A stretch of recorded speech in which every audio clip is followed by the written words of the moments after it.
What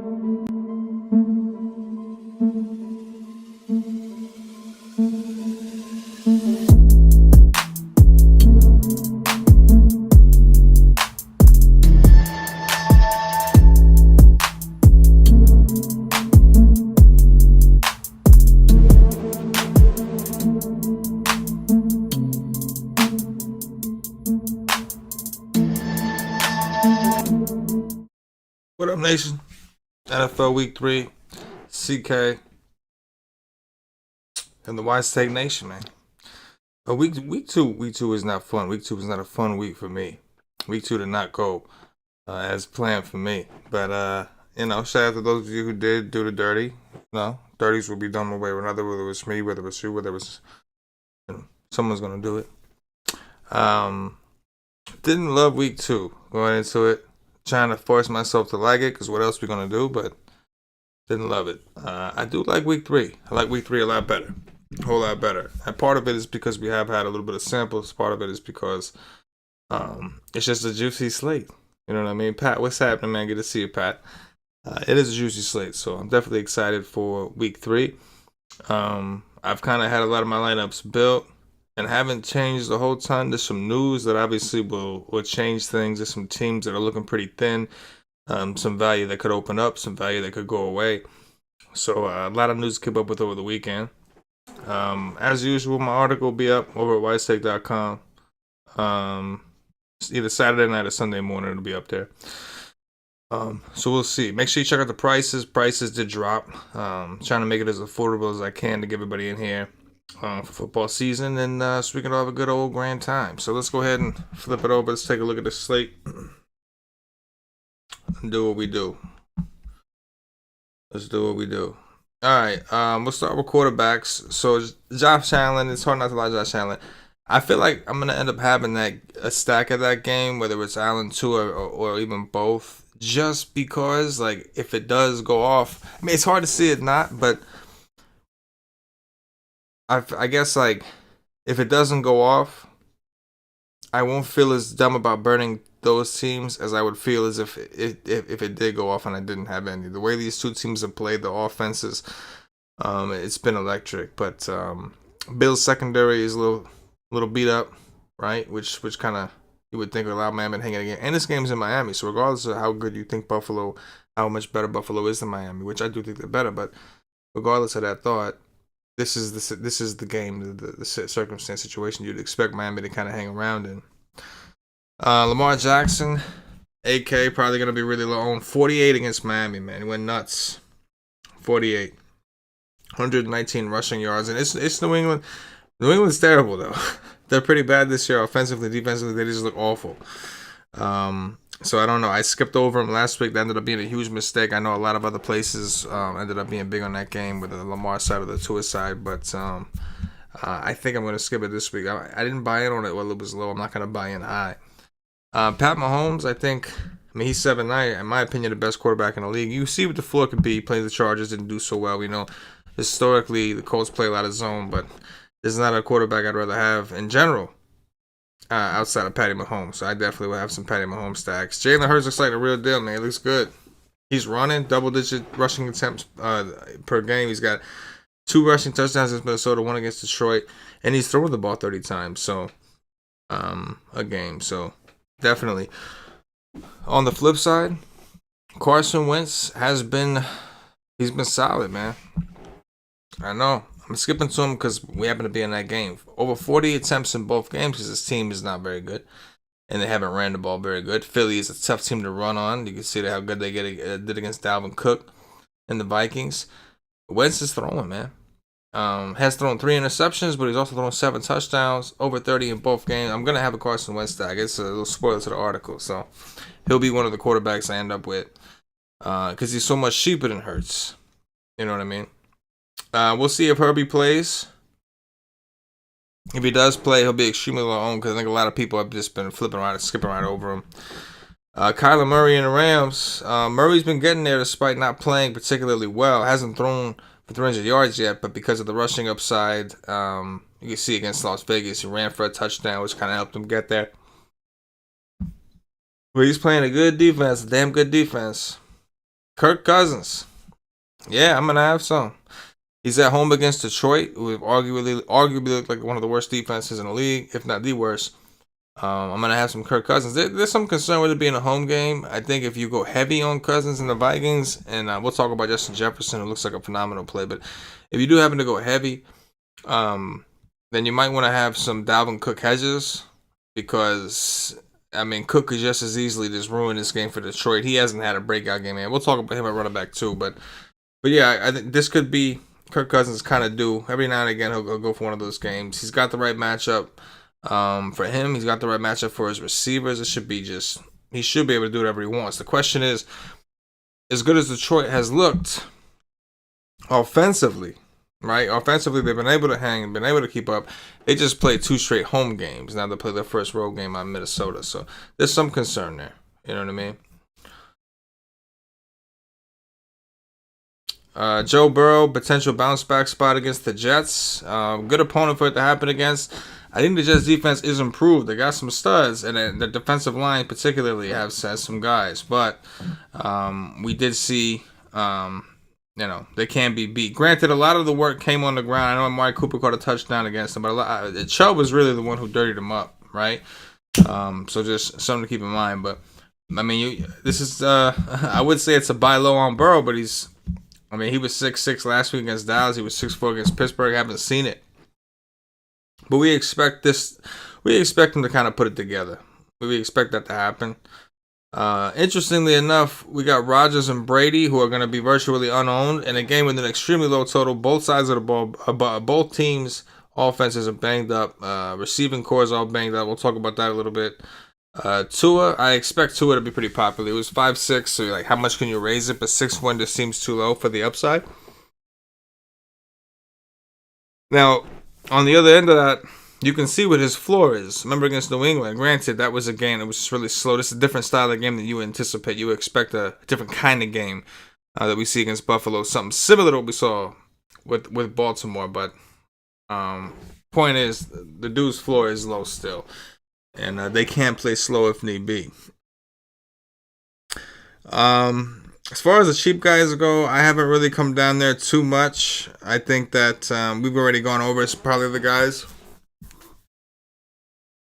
that I have the most interest in. I think Stafford is somebody I kind of left off the list.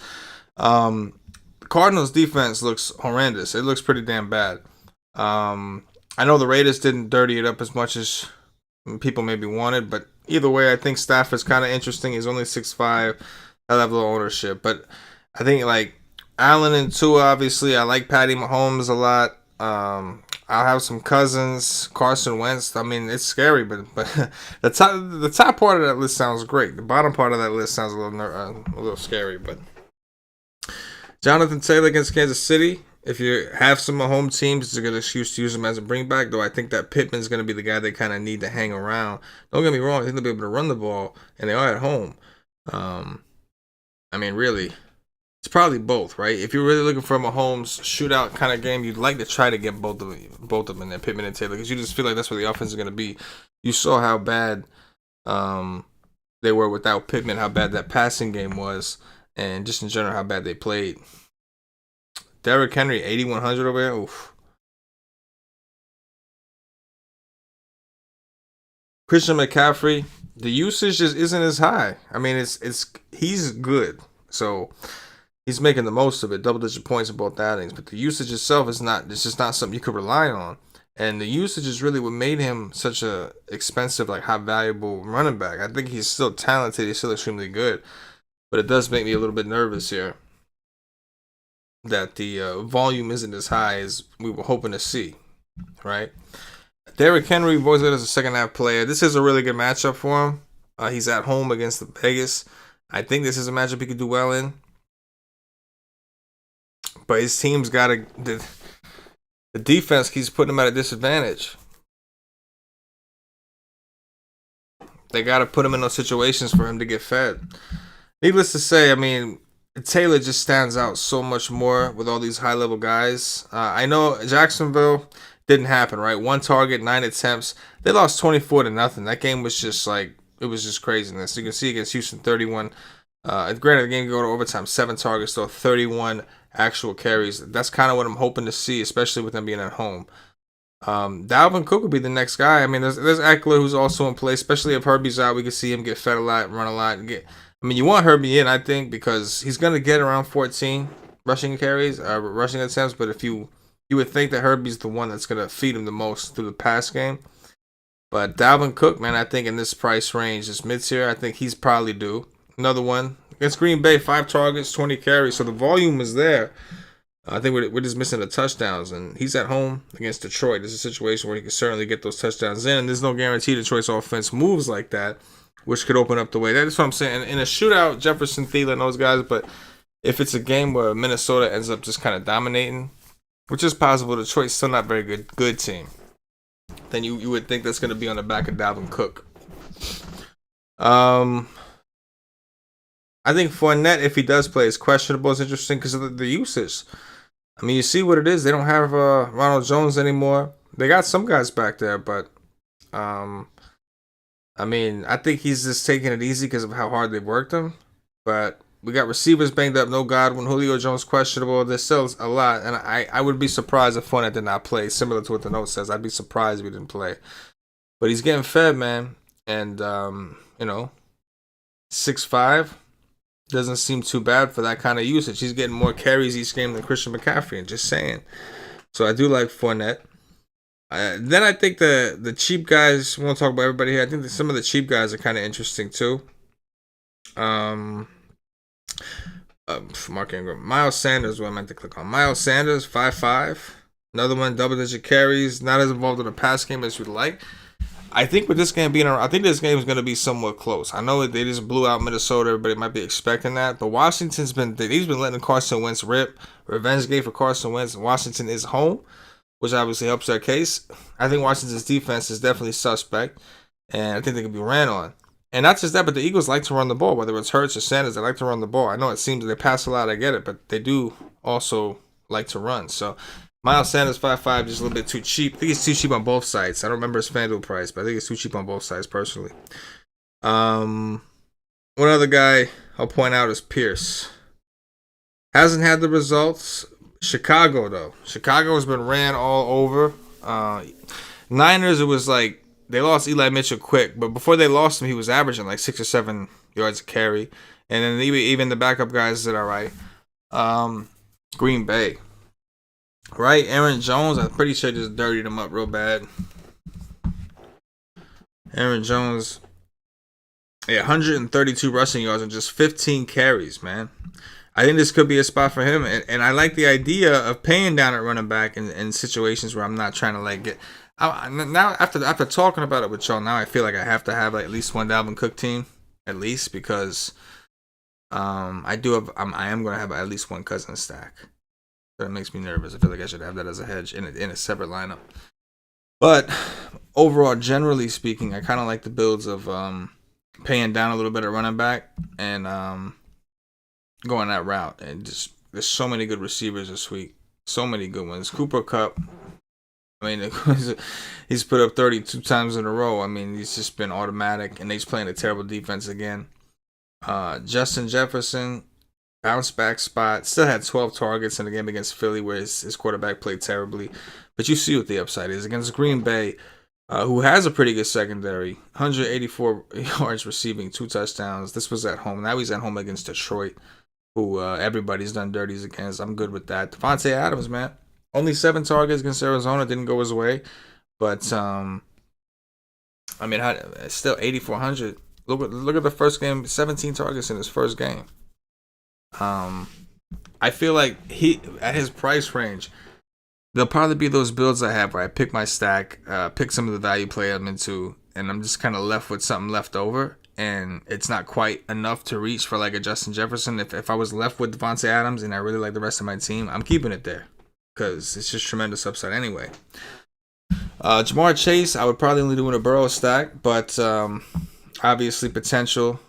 That bounce back potential. Diggs, kind of the same deal with the stack. Hill, same deal. AJ Brown, I like regardless. I think it's a good bounce back spot for him as well. 13 targets against Detroit. If the game is more competitive, expect AJ Brown to get. If the game is competitive, you need AJ Brown in that lineup. If you think the game's a blowout, it's the only reason to not play AJ Brown. But if you think the game's competitive, you got to have AJ. I just don't see how he doesn't. He's so efficient when he does get the ball. You know what I mean? Amon-Ra St. Brown, we should probably talk about him. Wow, 12 targets in back-to-back games. Now he's playing Minnesota. Jalen Hurts diced him up. I'm not, Jared Goff, but still Minnesota's at home, but still. Is 7-2 even high enough at this point? He's paid that tag off twice already. And then some against Washington. Notice against Washington what he did, right? Which is why I like AJ Brown so much this week. But anyway, we'll keep it rolling. Pittman. I think Pittman is like a must in like Pittman Taylor in like my home stack because it's gonna be expensive. You got to really find a way to make that work. And I do like a lot of the higher end quarterbacks, which is why I think that paying down at running back in general is good. Like Taylor would be like my flex play. You try to fit Pittman in.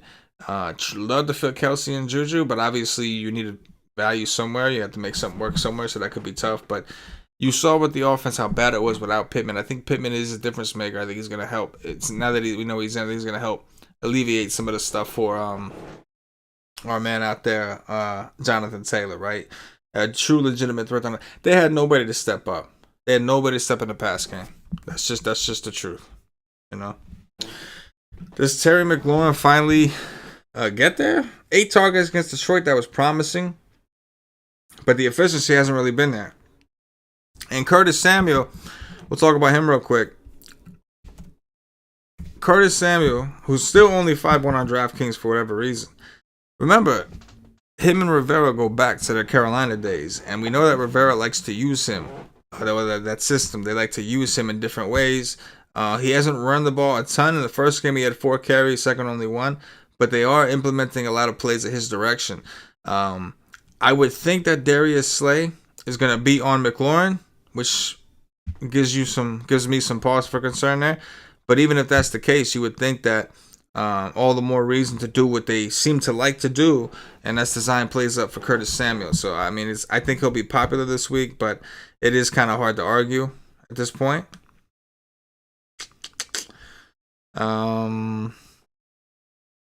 Man, Tampa Bay so beat up. Oh, Renfro's out. It's another point to Adams. 6 targets in the first game, 10 in the second, and now he's out with a concussion.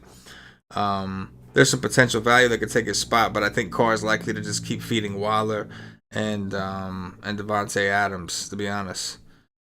True story. Let's skip down. Man, Devontae Smith, 7 targets in the last game. Still didn't quite get there, no touchdowns, but that is cheap, man. If you are going where it hurts, tempting. Let's see. As far as value goes, there's some guys, right? Dotson 5-5. The touchdowns. He's been on the right side of the touchdowns. 2 touchdowns against Jacksonville, 1 against Detroit. 5 targets though, 4-6 is a little scary, man. You were getting some serious value before. Greg Dortch, only 4 targets against Vegas, found the end zone. 9 targets before that. I don't think it's so real. I mean, he's taking Rondell Moore's spot and he's building that chemistry up, but I think that guys like Marvin Jones are underpriced, running, a bunch of snaps, veteran players. But I think one guy I'm interested in is Romeo Doubs. We want to ignore this because we know that right now Sammy Watkins is ruled out.